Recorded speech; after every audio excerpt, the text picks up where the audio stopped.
ओम नमः भगवते वासुदेवाय। भक्त शरण आध्यात्मिक चैनल को मोर प्रिय भाई भौणी मानू गुरुजन मानू अनंत कोटि प्रणाम जन मु श्री भक्त वत्सल प्रधान आज संस्कृत भागवत गोटे श्लोक रही व्यासदेव कलिजुग उपरे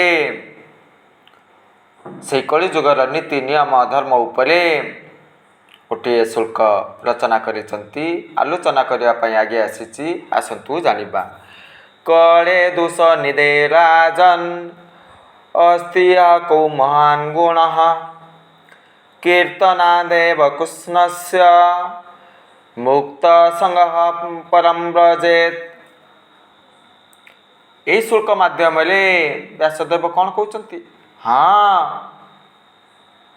वास्तव यही कलिजुगर लोक मानकर दोषर खणी सदोष धारण करिथांती। दोषर भंडार कलिजुगर लोक मानकर कौन गुण रहिबो कि? असंतोष भावना जागृत करिवे, तम गुण को धारण करिवे, हिंसा करिवे, अपहरण करिवे, नारी अपहरण करिवे, धन अपहरण करिवे, लांच नेबे।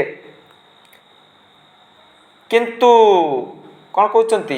यही जुगरे गोटे बड़ महत गुण रही, मूल्यवान गुण रही, महत गुण रही, दोष रही पुणी महत गुण रही।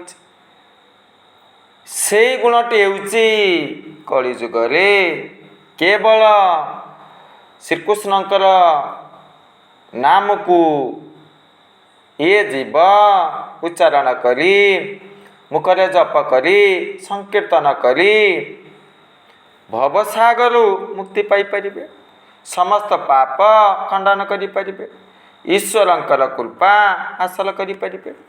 कौन पाई कहले व्यासदेव? वास्तव में व्यासदेव सुंदर भाव में वर्णना करिसंती सत्य जुगरे ईश्वरंकर कृपा हासिल करने को हेले ए जीव को कठोर तप करने को पड़े, ध्यान करने को पड़े। त्रेता जुगरे बड़ बड़ यज्ञ करने को पड़े थाए। यज्ञ करने को हेले अर्थर आवश्यकता रही, सामर्थ्य रहा दरकार। द्वापर जुगरे पूजा आराधना करी ईश्वरंकर कृपा हासिल करा जाए। कलि जुगरे केवल नाम संकीर्तन माध्यम ईश्वरंकर कृपा हासिल करा जाई पारे। जन्म मृत्यु चक्र उद्धार पाई पारे, समस्त पाप मोचन खंडन हो पारे।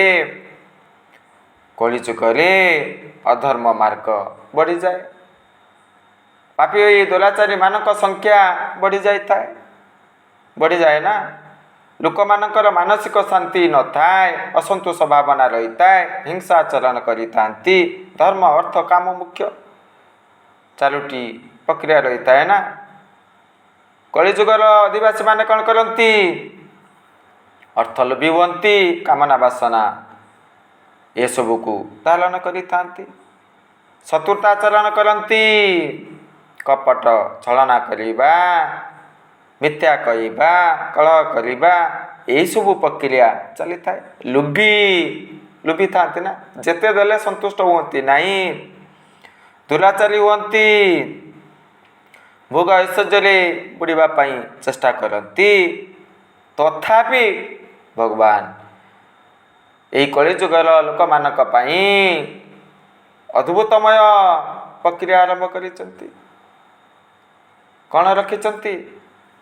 जीए मोर अमृतमय अद्भुतमय रहस्यमय नाम को उच्चारण करिब, कौन घटिब? समस्त पाप खंडन हेब। धन अर्जन धर्म करी धर्मे प्रपात नरहरि। केवल नाम उच्चारण कले धर्म हासिल होइजिब, ईश्वरंकर कृपा हासिल होइजिब। कठोर तप करिवार आवश्यकता नहीं, एते परिश्रम करिवार आवश्यकता नहीं। सहज उपाय सुंदर भाव व्यासदेव वर्णना करिसंती। केवल नाम माध्यम मुक्ति पाई परिबा। अजामिल ईश्वरंकर नाम उच्चारण करी, नारायण नाम उच्चारण करी भवसागर उद्धार पाई ना। पुणी ମୃଗୁଣୀ ଭଗବାନଙ୍କୁ ପ୍ରାର୍ଥନା କରିଥିଲେ, ମୁକ୍ତି ପାଇଥିଲେ। ଗଜେନ୍ଦ୍ର ଉଦାହରଣ ରହିଛି ନା, ଭଗବାନଙ୍କୁ ପ୍ରାର୍ଥନା କରିଥିଲେ, ଆର୍ତ ଚିତ୍କାର କରିଥିଲେ, ମୁକ୍ତି ପାଇଥିଲେ। ଦ୍ରୌପଦୀ ମାତା ହେ କେଶବ, ହେ ମଧୁସୂଦନ, ହେ ଭକ୍ତବତ୍ସଳ, ହେ ପତିତ ପାବନ ଉଚ୍ଚାରଣ କରିଥିଲେ, ସଙ୍କଟ ମୋଚନ ହୋଇଥିଲା। ସେଇ ନାମ ପ୍ରସାର କରିବା ପାଇଁ ନାମର ମହାତ୍ମ୍ୟ ରହିଛି ନା।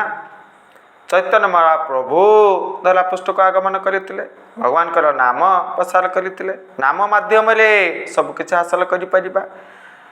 ପୁଣି ଗୀତାରେ ସୁନ୍ଦର ଭାବରେ ବର୍ଣ୍ଣନା କରାଯାଇଛି, ଯେତେବେଳେ ଏ ଜୀବ ମୁଖରେ ହରିନାମ ଉଚ୍ଚାରଣ କରିଥାନ୍ତି, ଭଗବାନ ତାର ଜିହ୍ୱାରେ ନୃତ୍ୟ କରନ୍ତି, ପୁଣି ଅଭ୍ୟନ୍ତରରେ ପ୍ରବେଶ କରି ସମସ୍ତ ପାପକୁ ଭସ୍ମ କରିଥାନ୍ତି।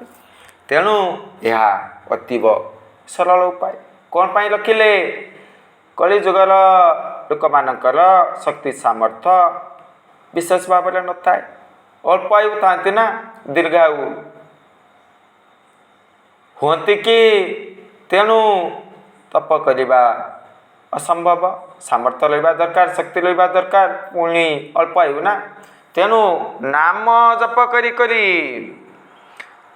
ଈଶ୍ୱରଙ୍କର କୃପା ହାସଲ କରିପାରିବା, ଭବସାଗରରୁ ଉଦ୍ଧାର ପାଇପାରିବା। ଏହା ହିଁ ଅତି ସରଳ ଉପାୟ।